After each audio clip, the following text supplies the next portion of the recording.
نحمده ونصلي على رسوله الكريم اما بعد فاعوذ بالله من الشيطان الرجيم بسم الله الرحمن الرحيم رب اشرح لي صدري ويسر لي امري واحلل عقدة من لساني يفقهوا قولي.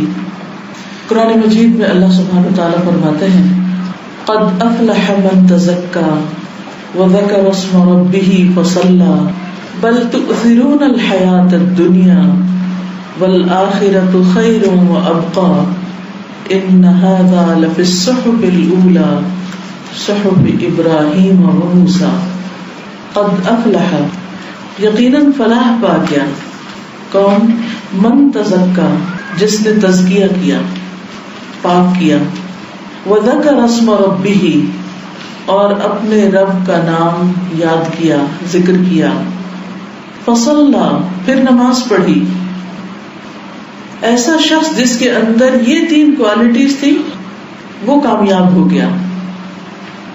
لیکن ان 3 کاموں کے کرنے کی بجائے ہم اپنا وقت، اپنی جوانی، اپنا مال، تن، من، دھن کس کام میں لگاتے ہیں؟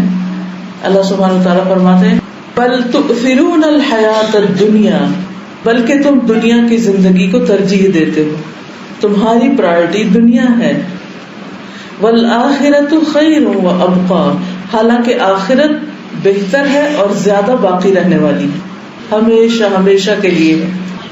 ان ھذا لفی الصحف الاولی، بے شک یہ بات پہلے صحیفوں میں بھی ہے.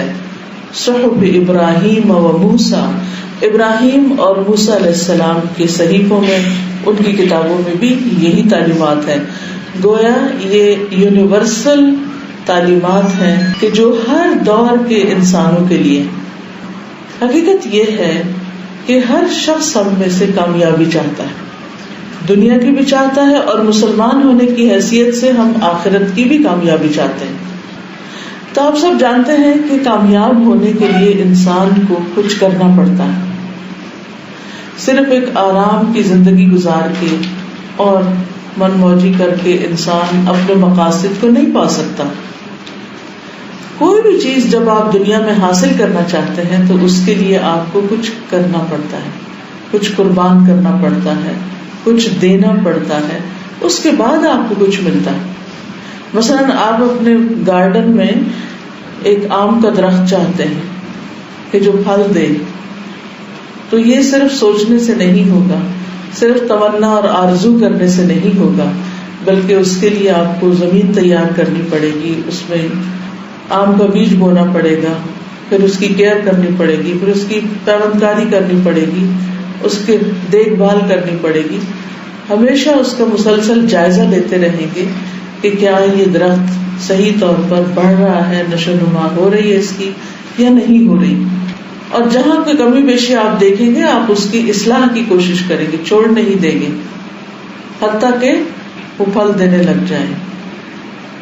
اسی طرح آپ کوئی ڈگری حاصل کرنا چاہتے ہیں، کوئی پروفیشن کرنا چاہتے ہیں، کسی پروفیشن میں جانا چاہتے ہیں، کوئی بزنس کرنا چاہتے ہیں، گھر بنانا چاہتے ہیں، کچھ بھی کرنا چاہتے ہیں، کوئی بھی آپ کا گول ہے، کوئی بھی آپ کا زندگی میں ایم ہے، مقصد ہے.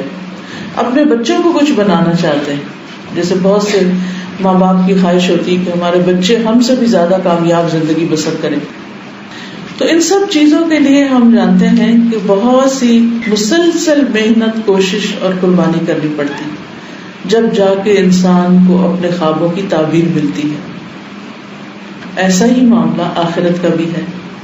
آخرت میں کامیاب ہونے کے لیے بھی انسان کو کچھ کام کرنے کی ضرورت ہے، اور مرتے دم تک کرنے کی ضرورت ہے. اور جو انسان وہ کام کر لیتا ہے وہ اللہ سبحانہ وتعالیٰ کی رضا پا لیتا ہے. اب ان آیات میں جو کام ہمیں بتائے گئے ہیں، قرآن مجید میں بہت جگہ کامیابی کے نسخے بتائے گئے ہیں. قرآن مجید شروع ہی ہوتا ہے، آغاز ہی ہوتا ہے سورۃ البقرہ کا، تو اس میں مفلحون کی صفات بتائی گئی. وَأُولَٰئِكَ هُمُ الْمُفْلِحُونَ. سب اس آیت کو تو جانتے ہیں کیونکہ شروع کی آیتیں کافی پڑھی بھی جاتی ہیں. تو کون ہے مفلحون؟ پھر ان کی صفات پیچھے بتائی گئی کہ کیا کیا وہ کرتے ہیں. 18ویں پارے میں بھی ہم دیکھتے ہیں کہ اللہ تعالیٰ فرماتے ہیں قد افلح المؤمنون الذین هم فی صلاتهم خاشعون والذین هم عن اللغو معرضون and so on. وہاں بھی کچھ صفات بتائی گئی کہ اب آپ دیکھیے کہ جب ہم کچھ بھی حاصل کرنا چاہتے ہیں تو اس کے لیے لازم ہوتا ہے کہ انسان مطلوبہ محنت اور کوشش کرے.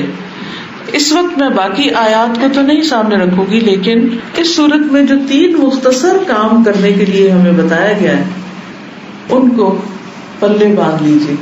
اور آج کی اس مجلس میں اپنے لیے، آپ سب کے لیے یہی یاد دہانی کرانی مقصود ہے. اور یہ 3 چیز، زیادہ باتیں ہوں تو انسان بھول بھی جاتا ہے، بس 3 باتیں یاد رکھنی ہیں جن کا ان آیات میں ذکر ہوا ہے. اس میں سب سے پہلی چیز قد افلح من تزکا، وہ کامیاب ہو گیا جس نے تزکیہ کیا. تزکیہ کا لفظ جو ہے یہ زکوٰۃ سے پاک کرنا. تزکیہ میں 2 چیزیں پائی جاتی ہیں، یعنی پاک کرنے سے مراد صرف کسی چیز کو دھونا اور صاف کرنا نہیں، بلکہ عربی زبان میں جو تزکیہ ہے اس کے اندر 2 مفہوم ہیں. ایک ہے تخلیہ اور ایک ہے تحلیہ.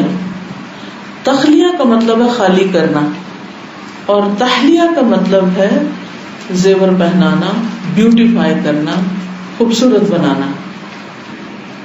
تو جب ہم تزکیہ کرتے ہیں، اپنے نفس کا تزکیہ، اپنے قلب کا تزکیہ، تو ہمیں 2 چیزیں کرنی ہیں.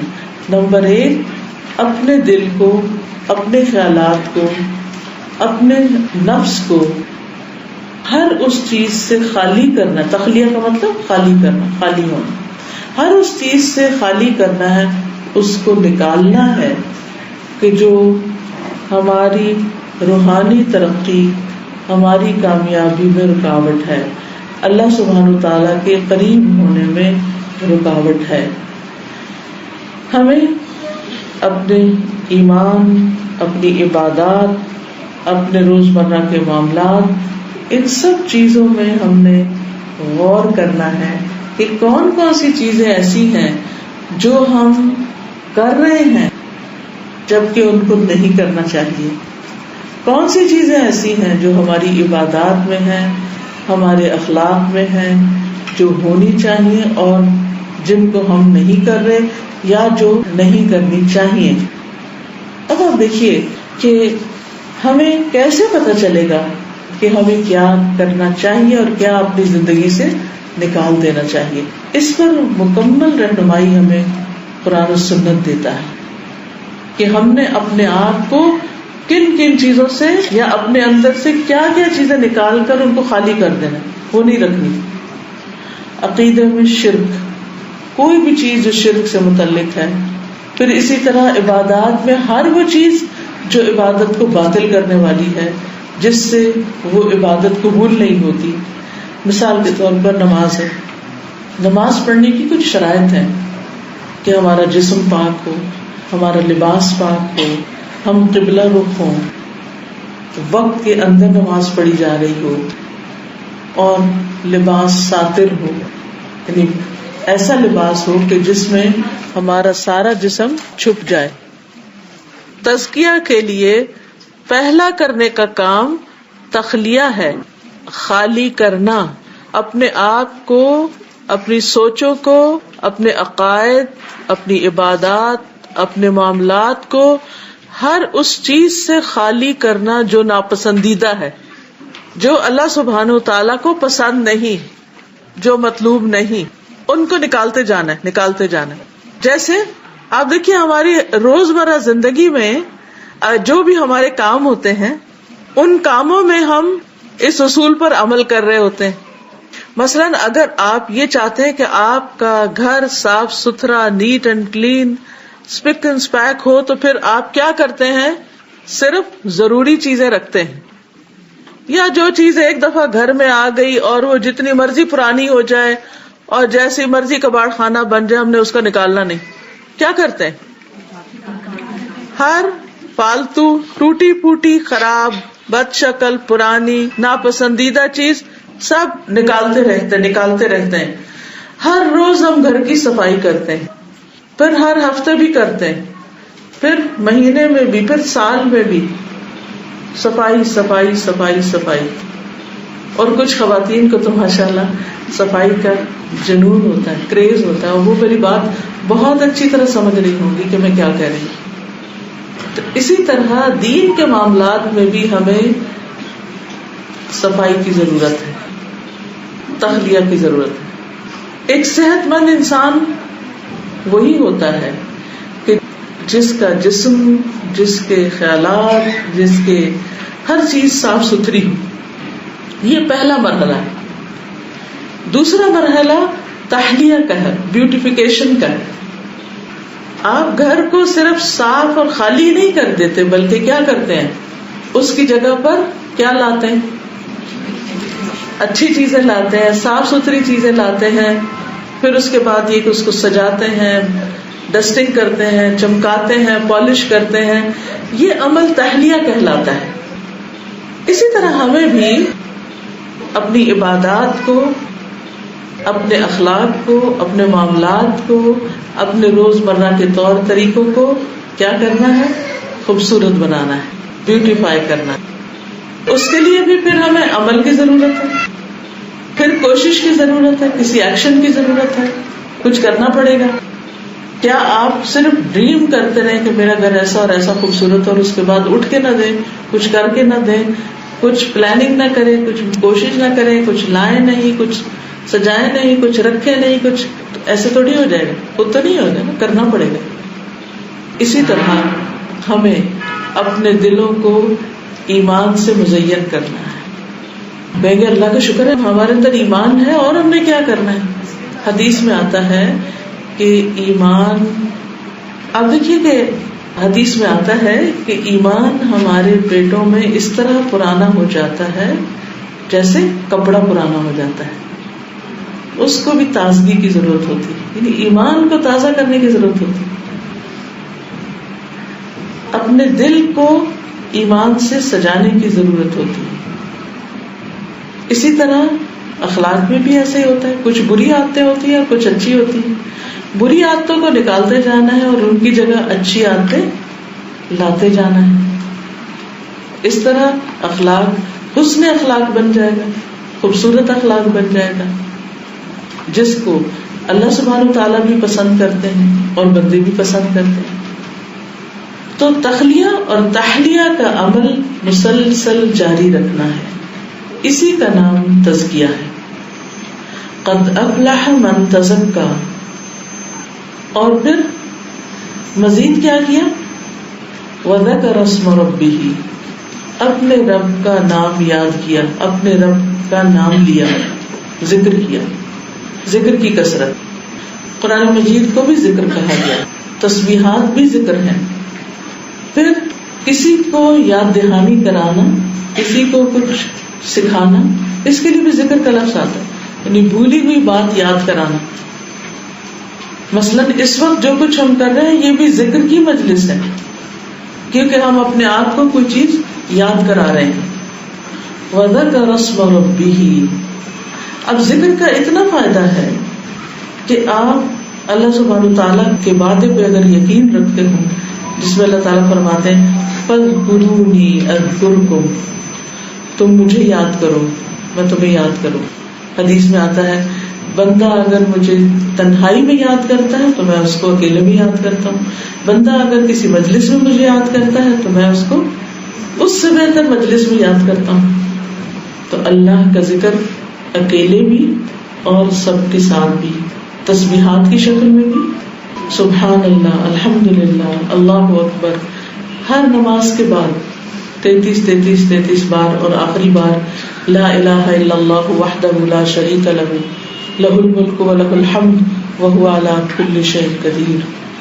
اس سے انسان کے لیے جنت کے دروازے کھل جاتے ہیں. ہر نماز کے بعد 1.5 منٹ لگے گا آپ کا، لیکن آپ کو ایک عجب تسکین اور سکون نصیب ہوگا. اور نماز کے بعد جو ایک بے چینی سی لگ جاتی ہے نا کہ پتہ نہیں نماز ہوئی ہے کہ نہیں ہوئی اور کس درجے کی ہوئی ہے، تو اس کا بھی، اس بے چینی کا بھی ایک طرح سے یہ ازالہ کرتا ہے. تو ذکر کی کثرت. قرآن مجید میں اللہ تعالیٰ فرماتے ہیں یا ایھا الذین آمنوا اذکروا اللہ ذکرا کثیرا وسبحوہ بکرۃ واصیلا.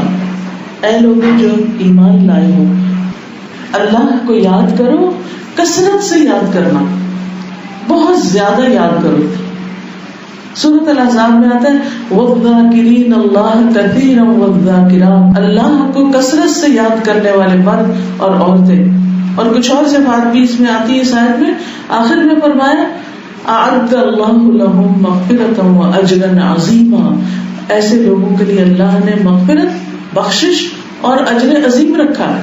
خاص طور پر اگر آپ کو ڈپریشن کا مرض ہے، اگر آپ اداس رہتی ہیں، اگر آپ کو کوئی پریشانی ہے، اگر آپ کا دل کسی چیز میں نہیں لگتا، تو ایک تسبیح ہر روز یعنی 100 دفعہ ہر روز لا الہ الا اللہ وحدہ لا شریک لہ لہ الملک ولہ الحمد وہو علی کل شیء قدیر کی پڑھیں.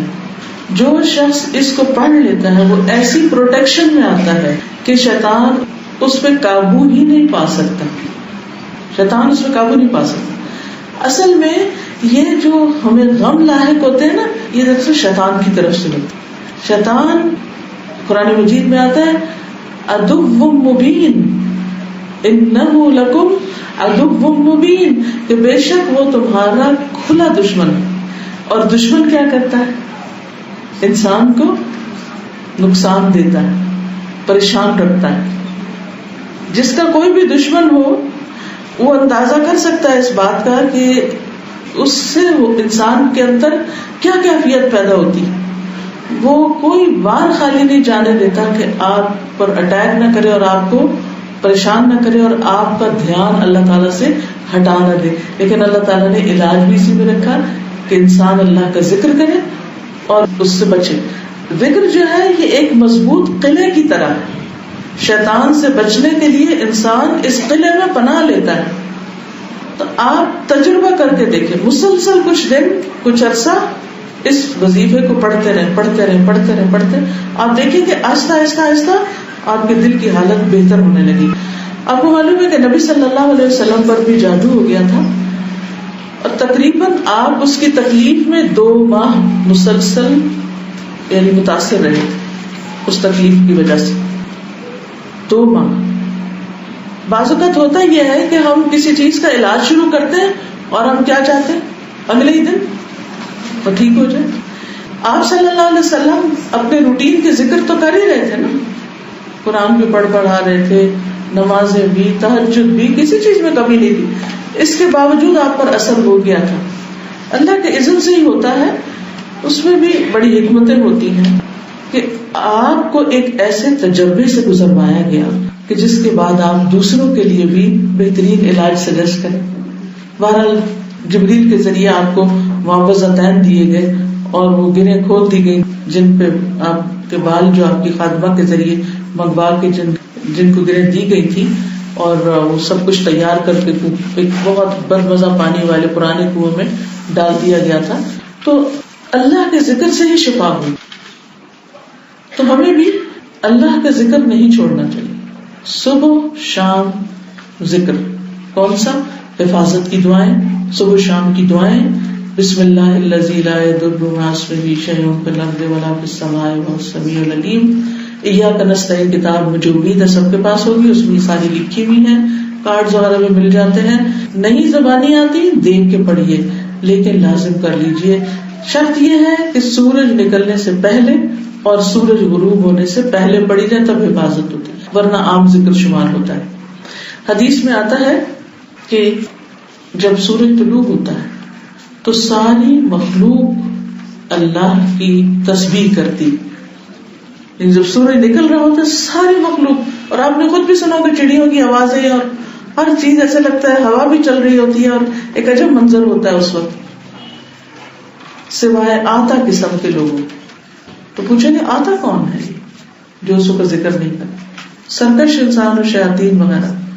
ان کے علاوہ باقی ساری مخلوق اللہ کا ذکر کرتی. تو سورج نکلنے کے وقت ہمیں سونا نہیں چاہیے بلکہ اللہ کا ذکر کرنا چاہیے. اور یہ حفاظت کی دعائیں تو سورج نکلنے سے پہلے پڑھ لینی چاہیے. پھر اسی طرح رات کو سوتے وقت کی دعائیں ان کی بھی پابندی کریں. نبی صلی اللہ علیہ وسلم ہر روز اپنے ہاتھوں میں معوذتین اور قل هو اللہ پڑھ کر 3 دفعہ پھونک مار کے 3 دفعہ سر سے شروع کر کے اگلے حصے سے لے کر اور پیچھے اور بازو وغیرہ جہاں جہاں تک ہاتھ جاتا تھا آپ اپنے آپ کو خود دم کرتے تھے ہر روز. ہمیں بھی خود کو اور اگر بچے ساتھ لیٹے سوئے تو ان کے اوپر بھی ہاتھ پھیرے اور جب وہ پڑھنے کے قابل ہو جائے تو ان کو بھی سکھا دیں. جو شخص صبح شام کا رات کو سونے کا اور دن میں جو بھی تسبیحات پڑھتا ہے یہ ذکر کرتا ہے تو وہ ذاکرین اللہ کثیرا والذاکرات میں شمار ہوتا ہے. اور پھر یہ ذکر تزکیہ میں بھی مدد دیتا ہے.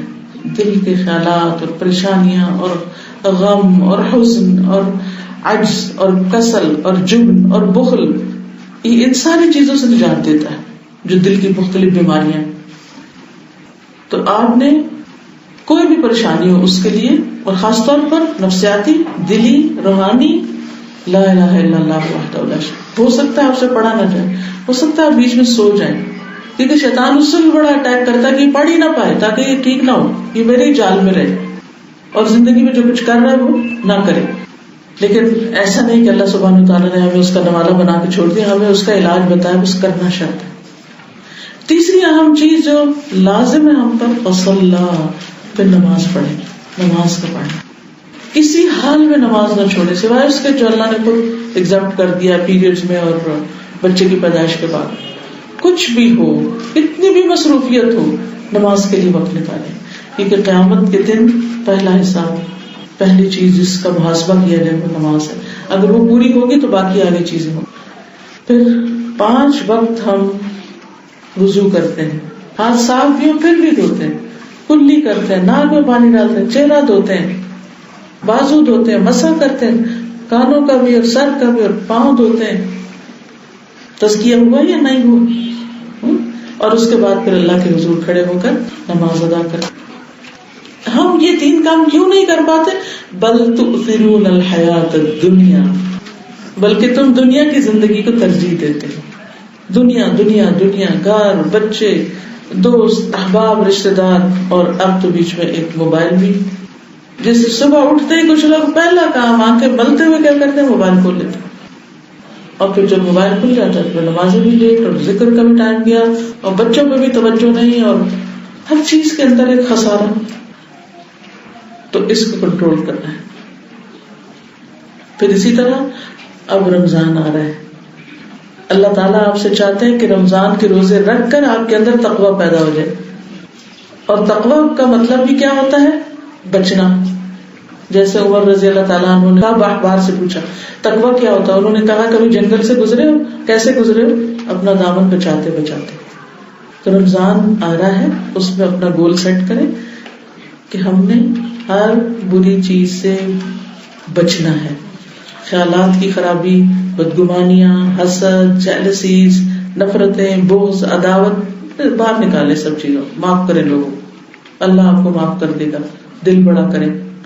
آپ چاہتے ہیں کہ آپ کی رزق میں برکت ہو, آپ کی عمر میں برکت ہو, آپ صلہ رحمی کریں, رشتہ داروں سے اچھا سلوک کریں, ان کی غلطیوں کو معاف کریں, آگے بڑھیں, صلح صفائی کے ساتھ رہیں. تو تقویٰ کے لیے کیا ہے؟ بچنا بچنا بچنا, بچ بچ کے چلنا, زبان کو سنبھال کے رکھنا ہے, کوئی ایسی بات نہیں کرنی, غصہ نہیں کرنا, جھوٹ نہیں بولنا, بچوں پہ چیخنا چلانا نہیں, روزہ رکھ کے شور نہیں مچانا, بلکہ اپنی زبان کو کثرت سے اللہ کے ذکر سے تر رکھنا ہے. پھر اور کس بچنا ہے؟ وقت ضائع کرنے سے بچنا ہے. خامخواہ ٹی وی کے آگے بیٹھ گئے, فون پہ بیٹھ گئے, باتیں کرنے لگ گئے, کچھ اور ادھر ادھر کی کتابیں پڑھنے لگے. نہیں, اپنے ٹائم کو بچا کر عبادت پہ فوکس کرنا ہے. بچنا بچنا. پھر اسی طرح کھانے میں بھی ان چیزوں سے بچنا جو آپ کی صحت کے لیے نقصان دہ ہو, روزے کے لیے نقصان دہ ہو. پھر اسی طرح ایسے لباس سے بچنا کہ جس میں آپ کی نماز ہی نہ ہو, جس میں آپ کا سطر ہی نہ ہو. مشکل یہ ہے کہ اب ہمارے ہاں شلواریں تو گئی, جو پاجامے آئے ہیں وہ اتنے ٹائٹ ہوتے ہیں کہ ہپس بھی پورے نظر آ رہے ہوتے ہیں, اور اگر ہم رکوع یا سجدے پہ جاتے ہیں تو ٹخنے بھی, ٹانگیں بھی کچھ کچھ, اور چوک اتنے کھلے ہوتے ہیں کہ وہ اس میں سب کچھ نظر آ رہا ہوتا ہے. اور پھر بعض اوقات سی تھرو ہوتے ہیں. ہم لوگ ایسے لان وغیرہ کے کپڑے پہنتے ہیں اور برانڈس کے بعض اوقات پہننے ضروری کر لیا ہم اپنے آپ کو. اب کیا ہے, اس میں ننگے ہو رہے ہیں, دکھ رہے ہیں, جالی ہے, چکن ہے, کچھ ہے, پتلا ہے, پرواہ نہیں. بچنا ہے اس سے کیونکہ وہ عورتیں جو لباس پہن کر بھی ننگی رہیں وہ جنت میں نہیں جا سکیں گی، اگرچہ جنت کی خوشبو سینکڑوں میل کے فاصلے پر ہوگی. تو اس لیے ایسے بے حیائی کے لباس سے بھی بچنا ہے. نماز میں اپنا پورا سطر، کیونکہ مصلی میں اگر نماز پڑھی تو صرف ایکسرسائز نہیں، اپنے طریقہ معلوم ہونا چاہیے. اپنا ٹارگیٹ رکھیں، میں نے اس رمضان میں نماز کا پروننسیشن ٹھیک کرنا ہے، اس کے معنی پر غور کرنا ہے، خشوع و خضوع اختیار کرنا ہے. پھر اسی طرح زیادہ سونے سے بچنا، زیادہ کھانے سے بچنا، زیادہ میل ملاقات اور ادھر ادھر کی چیزوں سے بچنا. تو بہت سی چیزیں ہیں بچنے کی، بس توجہ رکھنی ہے کہ کیا نہیں کرنا. اور اس کے بعد پھر کیا کرنا ہے اس کی لسٹ بھی کتاب ہے شہر رمضان آپ کے پاس، نہیں تو آپ ایک کاپی حاصل کر لیں، اس میں لکھا ہوا کیا کیا کرنا ہے. تو ہم نے یہ چیزیں کرنی ہے تو ہی اللہ سبحانہ وتعالیٰ جیسے فرمانے بل تؤثرون الحیات الدنیا، دنیا کی زندگی کو ترجیح دیتے ہو، والآخرۃ خیر وابقی، حالانکہ آخرت بہتر بھی ہے اور زیادہ باقی رہنے والی ہے، ہمیشہ کی زندگی. یہ دنیا جس کو ہم نے گھر بنا لیا یہ گھر نہیں ہے، یہاں گھر نہیں ہے. یہ ساری چیزیں کیا ہیں دراصل ہمارے لیے ایک امتحان ہے. جن گھروں میں ہم رہ کے مطمئن ہیں بہت جلد چھوڑ جانے والے ہیں. کتنے ہی لوگ ایسے ہیں گھر بناتے ہیں لیکن رہنا نصیب نہیں ہوتا. کتنے ہی ایسے ہیں جو چند سال، آپ دیکھیے ہم میں سے جو لوگ جب تک پیسے جمع کرتے کرتے گھر بناتے ہیں اور گھر بنا چکتے ہیں اس کے بعد زیادہ سے زیادہ کوالٹی لائف کتنی ہوتی ہے؟ 10 سال 20 سال کتنی، اور اس کے بعد بڑھاپا، دوسروں پہ ڈیپینڈنٹ، بات ختم، زندگی ختم. بل تؤثرون الحیات الدنیا والآخرۃ خیر وابقی ان ھذا لفی الصحف الاولی صحف ابراہیم وموسیٰ. تو انشاءاللہ میری دعا ہے اللہ آپ کو بہترین اعمال کی توفیق دے گا اگر آپ نے اپنی نیتوں کو اور اپنے ارادوں کو مضبوط کر لیا ہے، تیاری شروع کر دی ہے، ذہنی تیاری، عملی تیاری کہ رمضان کو بھرپور طریقے سے اس سے فائدہ اٹھانا ہے، بہترین اچھے اچھے کام کرنے ہیں، قرآن سننا ہے کیونکہ تزکیہ کے لیے قرآن کا سننا اور پڑھنا اور سمجھنا وہ بھی بڑا ضروری ہوتا ہے. اللہ سبحانہ وتعالیٰ آپ سب کو صحت عافیت عطا کرے، آپ کی کوششوں کو قبول کرے، آپ کے اوقات اور زندگی میں برکت ڈالے، آپ کی اولاد کو آپ کی آنکھوں کی ٹھنڈک بنائے، اور دنیا کے ساتھ ساتھ آخرت جو ہے اس کو ہماری ترجیح بنا دے کہ جو کچھ کرنا ہے وہاں کے لیے کرنا ہے، اس گھر کے لیے کرنا ہے، کیونکہ یہاں تو ہمیشہ رہنا نہیں، جہاں رہنا ہے اس کے لیے سامان آگے بھیجیں اور تیاری کر کے رکھیں. اللہ تعالیٰ آپ سب سے راضی ہو. وآخر دعوانا الحمد للہ رب العالمین. سبحانک اللہم وبحمدک اشہد ان لا الہ الا انت استغفرک واتوب الیک. السلام علیکم ورحمۃ اللہ وبرکاتہ.